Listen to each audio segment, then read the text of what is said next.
Alex Rosenberg is the R. Taylor Cole Professor of Philosophy with secondary appointments in the Biology and Political Science departments and Chair of the Philosophy Department at Duke University. Rosenberg is the author of several books, including The Atheist's Guide to Reality, Darwinian Reductionism, or How to Stop Worrying and Love Molecular Biology, Darwinism in Philosophy, Social Science, and Policy, and Microeconomic Laws of Philosophical Analysis. He is also the editor of The Philosophy of Biology, a contemporary introduction with Daniel McShay. Let's welcome Alex as he comes to speak.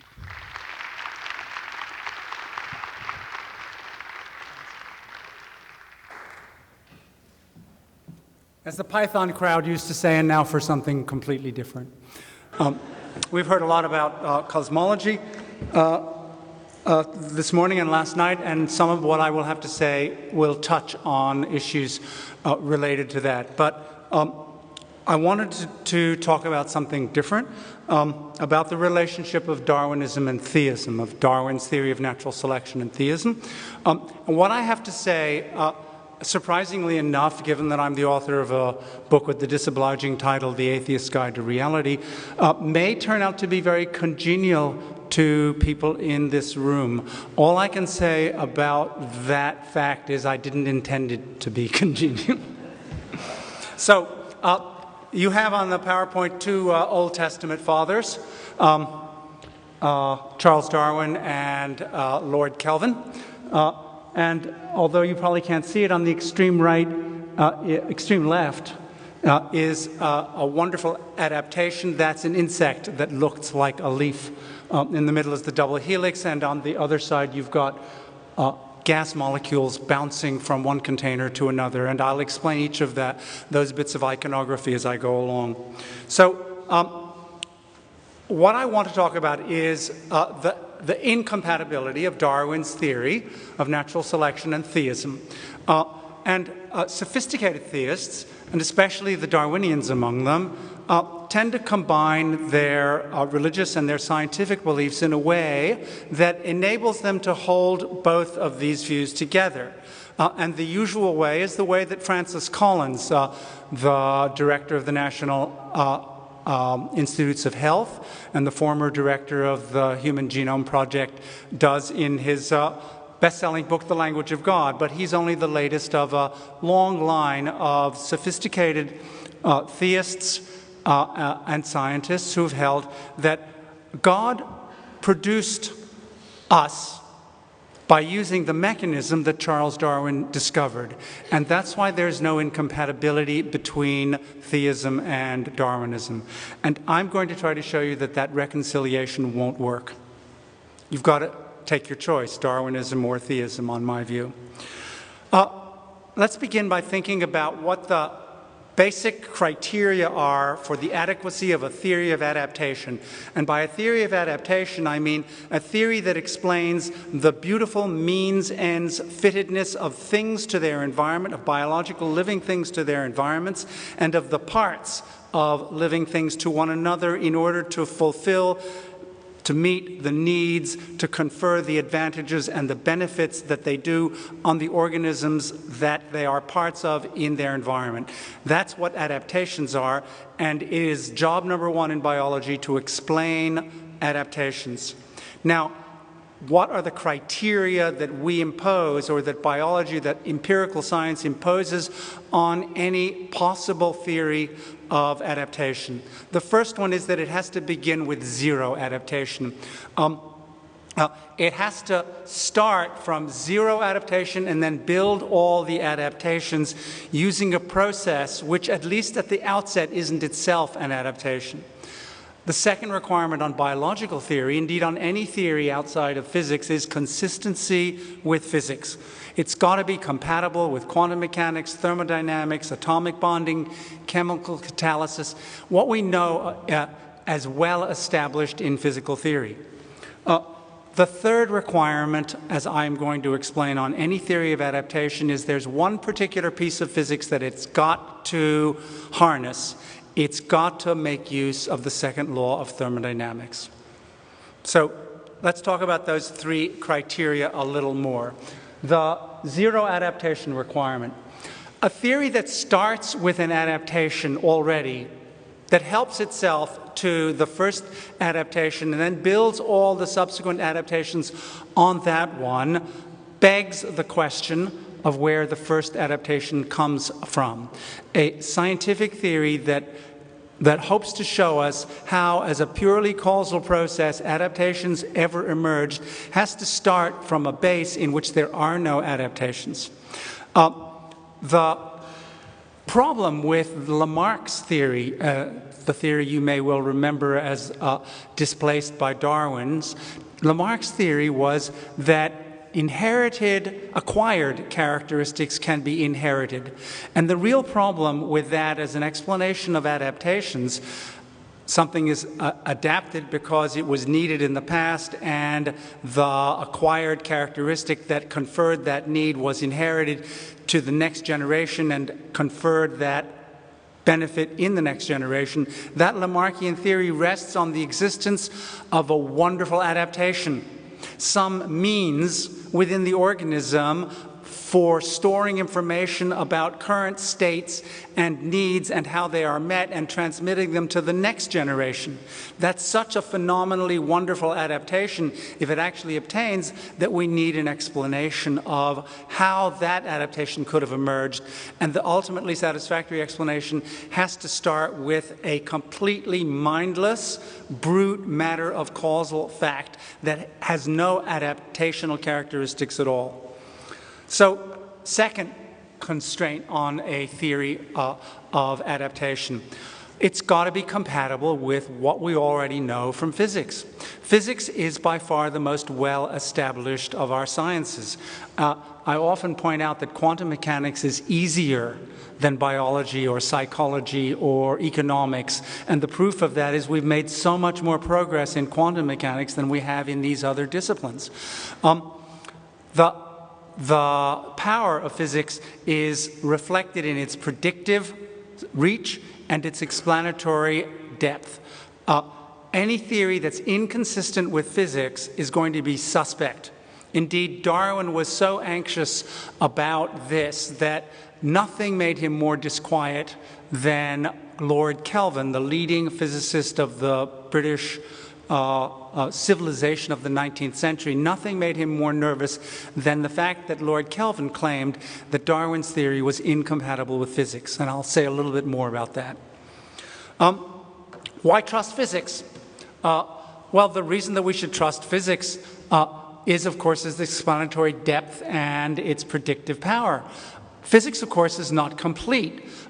A lot of physics, indeed probably most of it, is false. False in the sense that it's an approximation to the truth, and we still have further room to approach the truth more closely than we have so far.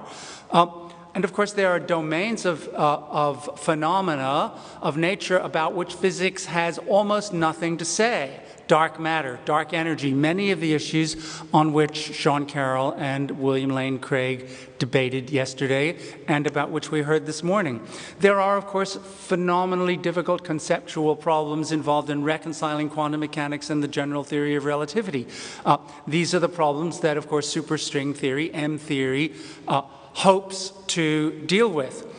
These are matters in physics that are up for grabs. And in the degree to which they're up for grabs, they can not really constrain biological explanation. But there are parts of physics that do constrain biological explanation. The parts that are extremely well confirmed and unlikely to be overturned almost no matter what happens in the future course of physical exploration. The exploration of the theories in physics that enable us to understand domains like dark matter and dark energy and reconciling quantum and general relativity. What are the parts of physics that constrain physics that are not in doubt? There are a couple, and they're very simple, they're very obvious, and they've been understood, some of them ever since Newton. What Newton did, what the scientific revolution of the 17th century did, was overthrow the Aristotelian worldview. It showed that we did not have to postulate purposes, goals, ends, teleologies, entelechyes, vital forces, minds, or any such entities in the explanation of the dynamics and kinematics of matter. Physics read purpose out of nature in the 17th century. It excluded in particular the possibility of future causation, events in the future reaching back into the past and determining the course, the trajectory of events which would approach them. Of course, that violates the special theory of relativity, the finitude of the propagation of light. But even before the prohibition of causal signals faster than light, physics had excluded future causation and thereby excluded purpose and teleology from the explanatory quiver of the physical sciences. The other part of physics that we need that constrains biology is the second law of thermodynamics. It's ironical, in fact, that Kelvin made the world safe for Darwinism. Indeed, he didn't merely make it safe for Darwinism, he made it the case that the only possible way in which adaptations could emerge consistent with the laws of physics is the way that Darwin discovered. That's a very strong claim, and I'm going to be prepared to defend it. The only possible way that adaptations have emerged in the universe, given the laws of physics, is the way that Darwin discovered. What is the second law of thermodynamics? It's the claim that entropy probably increases, and the probably is almost certainly, but not quite. Not 1.0, but I think Sean gave us a decimal with how many nines? 27? 30 or so. More. You'd need more than that for a counterexample. Well, maybe not more than that. But the universe is moving towards greater disorder, and local increases in order, according to the second law, must be paid for by greater decreases in order elsewhere. Those are the key features. Now, the interesting thing about Kelvin's threat to Darwinism was that in addition to being the leading thermodynamicist of the 19th century, Kelvin was in a position, using his theory, to date the age of the Earth, the age of the Sun and the age of the Earth. And by his calculation, the Sun couldn't be more than 40 million years old. And Darwin had asserted in the theory, in The Origin of Species, that the required time for the evolution of vertebrate life was 300 million years. Ergo, Kelvin was able to refute Darwin. What was interesting was both were off by orders of magnitude. Kelvin knew nothing about thermodynamics. It was Hans Bethe who discovered what the nature of solar combustion was in the period just after World War II, for which he won the Nobel Prize. And Darwin was wrong about the amount of time required for evolution. It wasn't 300 million years. Evolution's been going on this planet for 3 billion years. But the threat of physics trumping biology was one that Darwin considered most serious. Why should evolutionary adaptation have to be driven by the second law? Well, consistency with the second law is not enough, and the reason is that the second law is the only asymmetrical law among all the fundamental laws of nature.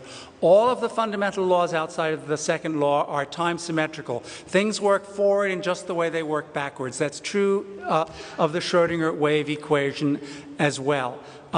Evolution, however, the emergence of adaptation over time is an asymmetrical affair and therefore had to be driven by the second law. Now, only Darwin's theory can satisfy the three constraints. Starts with zero adaptations, just the thermodynamic mingling of molecules over long periods of time, bouncing against one another. Builds adaptations non-teleologically by the process of blind variation and passive environmental filtration of those variations, and operating by building order through the expense of greater disorder. So no foresight in natural selection, no process that's already adapted for producing no adaptations, local energy minimas preserved by quick and dirty solutions to environmental design problems, and the improvement in order must be rare and expensive. Think about mutations. They're the paradigm example of random processes in nature. Quick and dirty solutions to design problems that hardwire imperfections of various kinds because they are thermodynamically energy minimizing in biological adaptation. So my three pictures are, of course, a picture of a mutation, a picture of the cometary impact 65 million years ago that destroyed the dinosaurs, and the way in which previously wired-in solutions constrain novel biological adaptations. If you think about biology of life, you'll realize that what has evolved is extremely wasteful. The mechanism of heredity, for example, looks like it has taken the second law of thermodynamics deeply to heart. It involves a huge amount of order, each generation in each generation throwing away all this order in order to produce a small number of copies of the organisms in the previous generation. Nothing could be more expensive than sex in terms of wasting order, and yet sex is the predominant mode of reproduction on our planet. One wants to ask oneself, what is it for? This is a great problem of evolutionary theory. Why do we have sex given how wasteful it is as a way of preserving order? And there are a variety of answers, but all of them have to honor the second law of thermodynamics. So in a second law world, adaptation is going to be rare, it's going to be expensive, and it's going to be accidental. It's going to be produced by the objective probabilities of thermodynamics. It's going to involve spending more disorder globally in order to preserve a small amount of order locally, and it's not going to happen many places in the universe. In fact, maybe it's only going to happen in one place in the universe. So the Darwinian processes succeed in building adaptations because they are driven by the second law, and the second law processes are all probabilistic. They're all matters of objective probability. The probability is not the probability of the gambling casino or the roulette wheel. It's not a priori probability. It's not the subjective probability that merely involves the way psychological credences get updated in accordance with Bayes' law. It may not even be based, it doesn't have to be based on the indeterminacy of quantum mechanics. The probabilities are objective, the ones that Darwin's theory is driven, appeals to, and that the Darwinian processes are driven by. It's an inherently chancy process. Population drift is another feature which works along with random mutation to produce adaptational outcomes that are the result of the workings of objective chance. It's very clear if we think about the earliest adaptation, the very first molecule that combined stability and replication at levels high enough to survive on the Earth, that the process that brought it about could only have done so by a thermodynamic process. Now, why does this make theism incompatible with Darwinism? Well, theism is the three omnis, you'll recall: omnipotence, omniscience, omnipresence plus benevolence. But it's one more thing. It's also the claim that we were made in God's image. God had an image, a representation, an idea of what he wanted when he produced us, and he achieved us. Well, God was omniscient, and an omniscient agent wouldn't use an unreliable device in order to produce us. an omniscient agent, God, would know that the process of blind variation and natural selection operated in accordance with the objective probabilities, indeed was driven by the objective probabilities of the second law of thermodynamics. An omniscient God would therefore know that the use of the second law of thermodynamics as a tool to bring us about would be highly unreliable. Recall Stephen Jay Gould's wonderful image. If you rewind the tape of life, he often would say, and you start from the beginning on the Earth, right, the boundary conditions of organic molecules as they obtained on this Earth 3.5 million years ago, and then you use the process of blind variation and natural selection to move forward, the probability of the emergence of life was low. The probability of the emergence of vertebrate life was even lower. The probability of the emergence of mammalian life was minuscule. The probability of the emergence of sentient life was even smaller, and of sapient life was vanishingly small. God would have known this, okay? God would have known that the method that Darwin discovered by which nature produces us was not a method that could reliably do so, that anyone could attach much confidence in its ability to produce us or even anything much like us. Adaptation in the universe is rare, expensive, accidental, and we are the rarest, most expensive, and certainly the most accidental of evolutionary outcomes. Why would God use a chancy method to make us? Suppose you ask yourself, well, God, omnipotent, omniscient, benevolent, and wanting to make us in his own image, and deciding to tie one hand behind his back and saying, let's do it with a method that's chancy. Let's do it with a method that involves objective chance. Is there a way in which he could undertake that kind of a task, handicapping himself that way? Well, I and other philosophers who've worried about this have thought about what these ways could be, and about the only thing that we've come up with is this. God could well have created indefinitely many universes, multiverses, the out of the quantum foam. This is where my talk touches on Sean and Bill's talk. God could have created a huge number of universes, right? Among which one of them happened to produce us. And that would have been the method that he would use. This huge number of universes, okay, reflects the improbability of the one universe in which we exist coming into existence. In order to ensure our existence, in order to bring us about, he brought about the multiverse. And we turn out to be the only one of the universes in the multiverse in which humans existed. But of course, there are going to turn out to be a large number of other universes on this view in which there is life, and maybe even multicellular life, and vertebrate life, and mammalian life, and maybe some less than human forms of sapient and sentient life. And you can see that, of course, the possibility of indefinitely many of such worlds is going to seriously exacerbate the theist's problem of evil.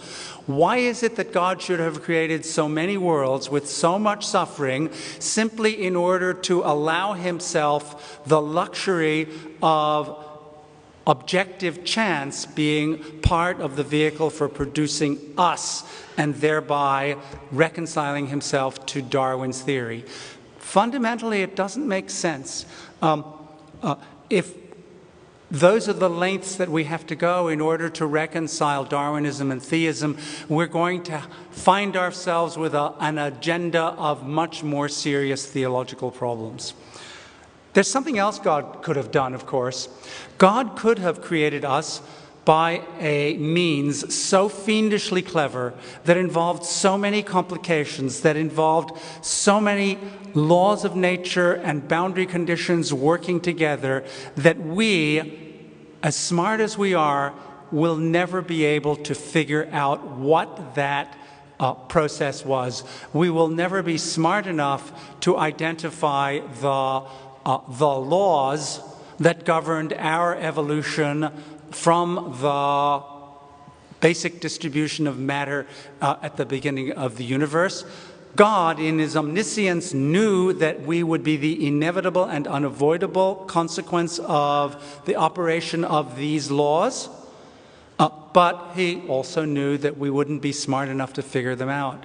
He might well have known that the best we could do, and it's pretty good, is Darwin's theory of blind variation and natural selection. That the very best instrument we had for organizing our understanding of the biosphere and for doing medicine and agriculture and public health and making new pharmaceuticals, all of the things which Darwin's theory has enabled us to do, it has enabled us to do only because it is a very good instrument, only because it is a heuristically useful but nevertheless false theory about how we got here. This, I take it, would not be a reconciliation of theism and Darwinism. It would simply be a way of saying that Darwin's theory is false. It's the best we can do, but it's not the correct theory of how we got here. That, I take it, is no reconciliation of Darwinism and theism. Francis Collins would not be happy to defend against the members of the National Academy of Sciences the reconciliation of theism and Darwinism by saying, well, theism is true and Darwinism is a really good, useful instrument, but strictly false. I've been thinking, does this argument work not just against theists, but also against agnostics? It might well. It might turn out that, of course, you can't have your religion and eat your sciences too if you're a theist. You can't have theism, and in particular the thesis that God made us in his image, and Darwinian theory. You could, of course, be a deist. You could, of course, hold that God in his wisdom organized things to move in a certain way and then turned his back on the process, and that process eventuated in us, but we were not his intended outcome. Nothing that happened in particular in the history of the universe from the time he set it in motion was his intended outcome. But I take it that this religious doctrine is not one that scientists are going to be particularly willing to or interested in arguing about. This goes back to Sean's point about a theism that has little content, a doctrine of God's existence that makes no claims about the nature of reality that we could compare to reality in order to credibilify the particular theology. That's why deism is, in my view, not a theology worth arguing about. But of course, agnosticism claims to be neutral as between whether theism is true or theism is false. Well, if my argument is right, then you really can't be an agnostic and a Darwinian. You can't hold that the theory of natural selection is true as an account of the emergence of adaptations on this planet by a process that involved objective chance, and that theism could be true for all we know, but we don't have enough knowledge. Because we do have enough knowledge, we know that the process that produced us is incompatible with one go-to-the-mat, unarguable tenet of theism, the claim that we were the intended outcome of God's intervention in the universe. And so it turns out that not only will Darwinism be incompatible with theism, but it may also be incompatible with agnosticism. I began by saying that there may well be many people in the audience that are congenial to this view. What I've said is you have to choose between theism and Darwinism. And of course, if you're a young Earth creationist, if you're an exponent of intelligent design, then you will not have any trouble with my conclusion. You will adopt, between the two alternatives that I present, between which I claim there is a forced choice, the alternative of theism. But if you hope to have an account, the best account of us as natural systems, and the slightest prayer of employing that account to understand our past and to ameliorate our future, you're going to have to buy Darwin's theory and give up theism. Thank you.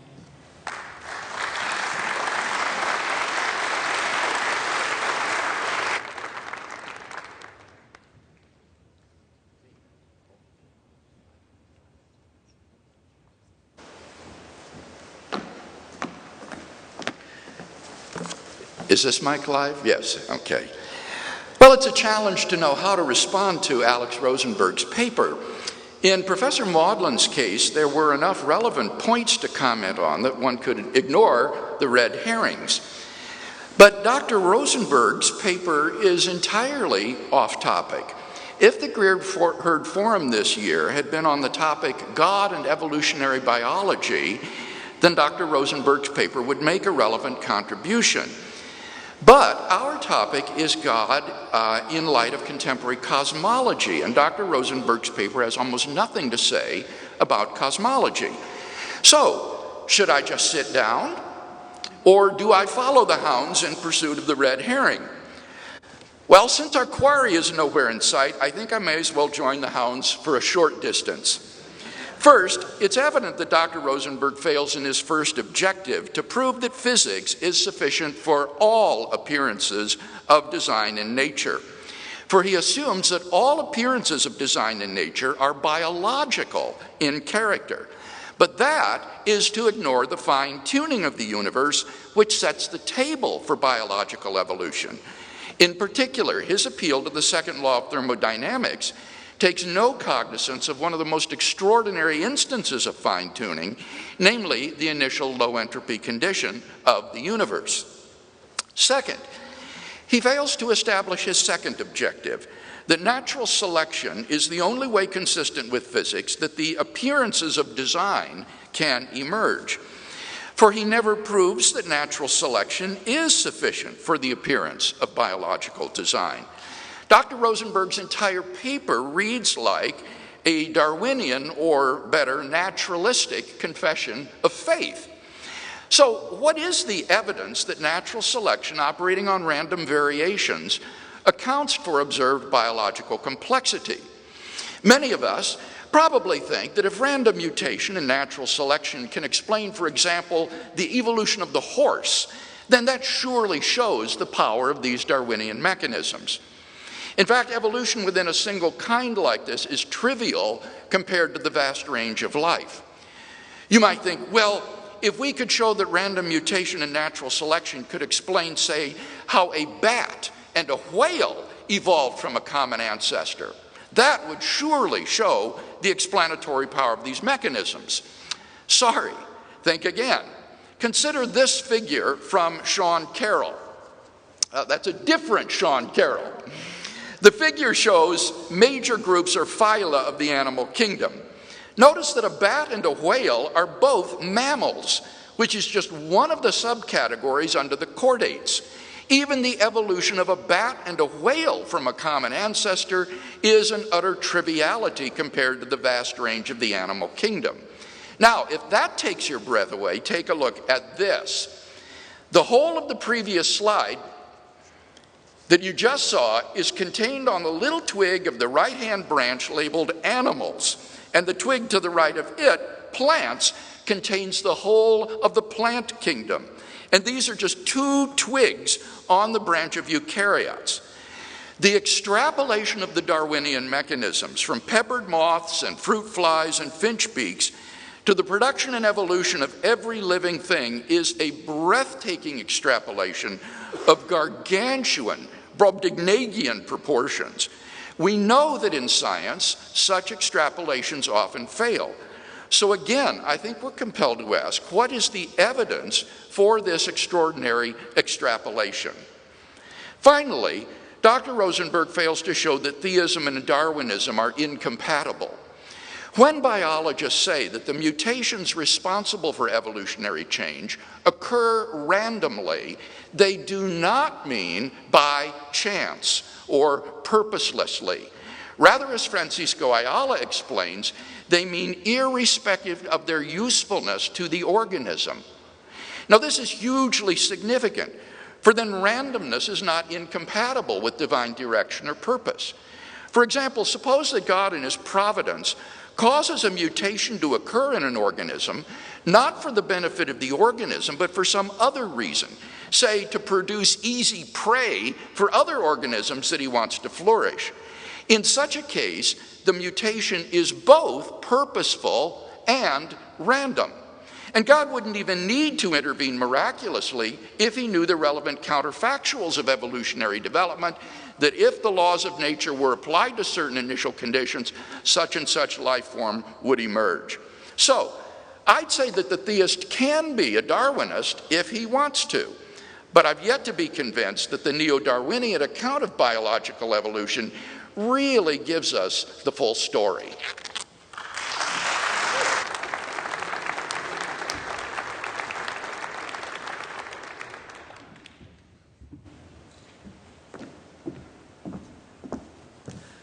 I think that that Alex's talk provides a great opportunity to step back a little bit and draw some of the connections between cosmology, entropy, and Darwinism and the origin of life.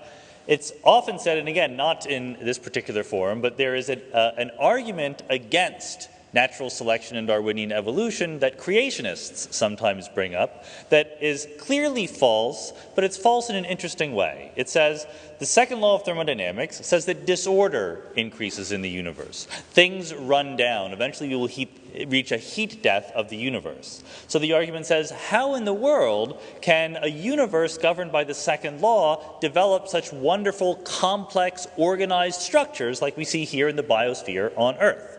There's a simple one-line refutation of that argument, which is that the second law says that entropy increases in closed systems, and the biosphere is not a closed system. Therefore, the argument simply does not apply. There's no law of physics that says the entropy of our biosphere has to go up. And that's true, but it still leaves unanswered the question of, okay, but why did all of this complexity and order and interestingness arise? Even if it's compatible with the second law doesn't say it has to become more complex over time.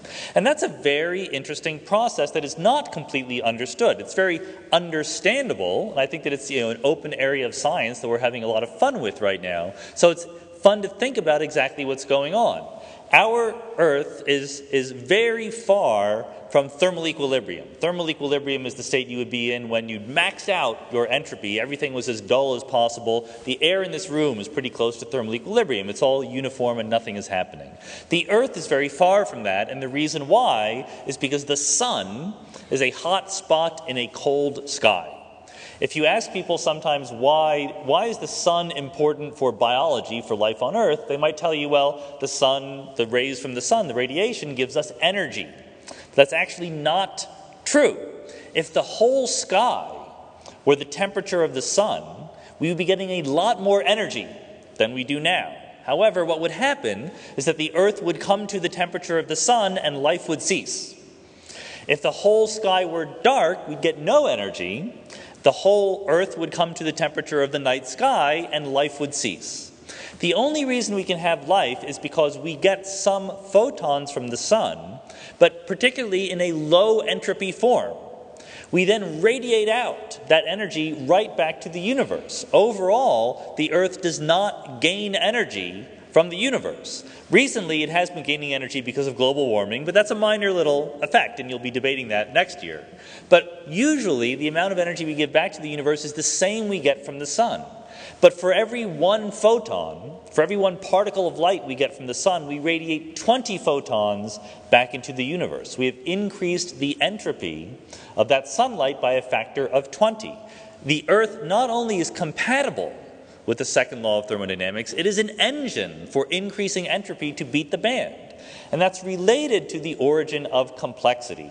Complexity and entropy are very different things. If you think of stirring milk into a cup of coffee, before you stir the milk, the entropy is low. You have milk and you have coffee. After you've stirred it, the entropy is high. They're all mixed up together. But before you stir the milk, it's a simple system. Milk, coffee. After you stir the milk, it's also a simple system. Everything is mixed up together.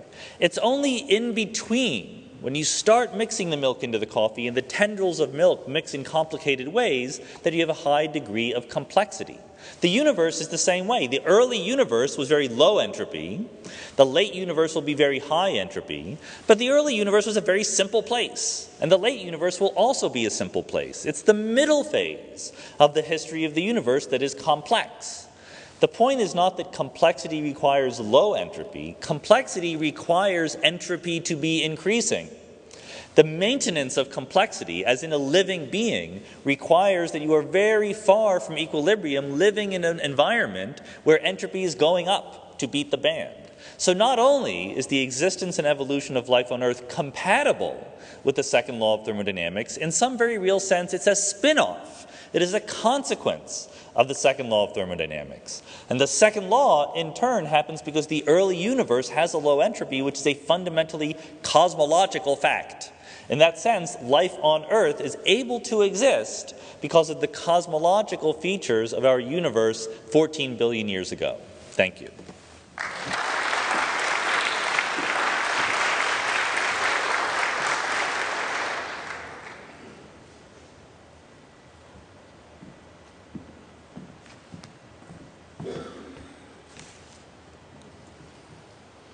I guess I'm not exactly sure why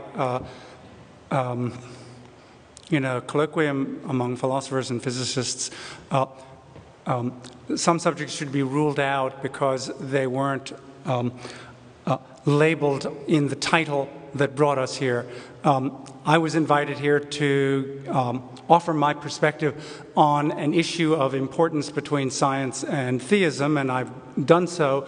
I hope it was of interest, and I hope perhaps it was edifying, and I'm not going to be too worried about whether it was not exactly on the topic that Bill was prepared to argue here. I want to make only two relatively brief points. Of course, Darwin used the word random, and by that he meant, of course, blind. That is to say that variations are random in the sense that they are not correlated with, they are not brought about or caused by the needs that they meet, the benefits they may confer, or the advantages that they may provide the organisms that they find themselves in. And that's a reason why it's far better to substitute the word blind variation for random variation in understanding the process that Darwin identified.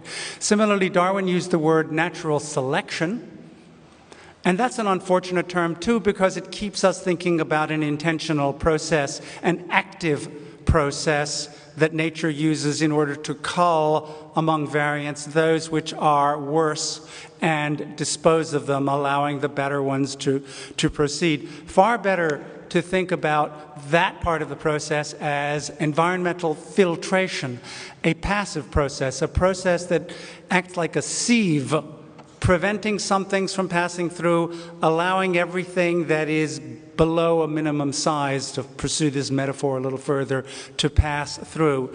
And the essence of Darwin's discovery is that adaptations, things that look like they are the result of design, in fact are the result of a purely causal process that involves no design at all, no selection at all, no foresight at all, but is merely the result of blind variations and passive environmental filtration. If you're going to demand of yourself that you give a causal account of the nature of adaptations that honors the principles that I've identified in physics, you have no alternative but to give Darwin's account. And of course, it's only been 100 years since, 150 years now, since Darwin's account began to have wide circulation. And as I said, biology is much harder than quantum mechanics. Okay? Why is it harder than quantum mechanics?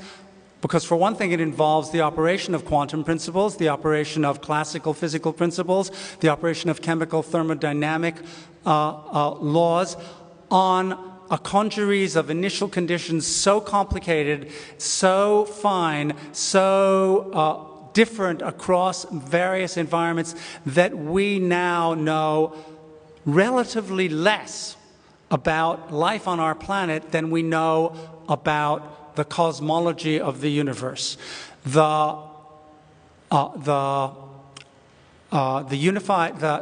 standard model enables us to make predictions to 12 decimal places. Richard Feynman once said it's like predicting the distance from Los Angeles to New York to one's hair's breadth. We're not in that position in biology, okay? We're lucky that we have that wonderful graph that Bill showed us of the threefold phylogenetic kingdom of the archaea, the eukaryotes, and the prokaryotes. But if we're going to be serious about applying what we know from physics and chemistry to explain the nature of living processes, we're not going to have any alternative but to seek instances of this mechanism of blind variation and natural selection. Now, let me get on to one other point. Bill began by saying that the one obvious piece of the story of how adaptations emerged that I neglected was the fine-tuning of this universe. I'm in agreement with Sean and with other physicists that fine-tuning is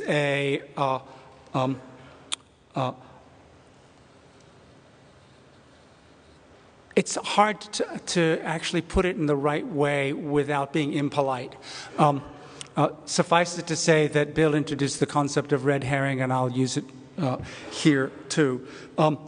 But even if the universe was fine-tuned for us, think about the additional interventions that God would have had to have introduced in order to get from the fine-tuning to us. The fine-tuning of the universe, the particular combination of the constants that are so identified, is compatible with, and indeed, according to the best of our science, need not have led to us. It most probably wouldn't have led to us. Thank you.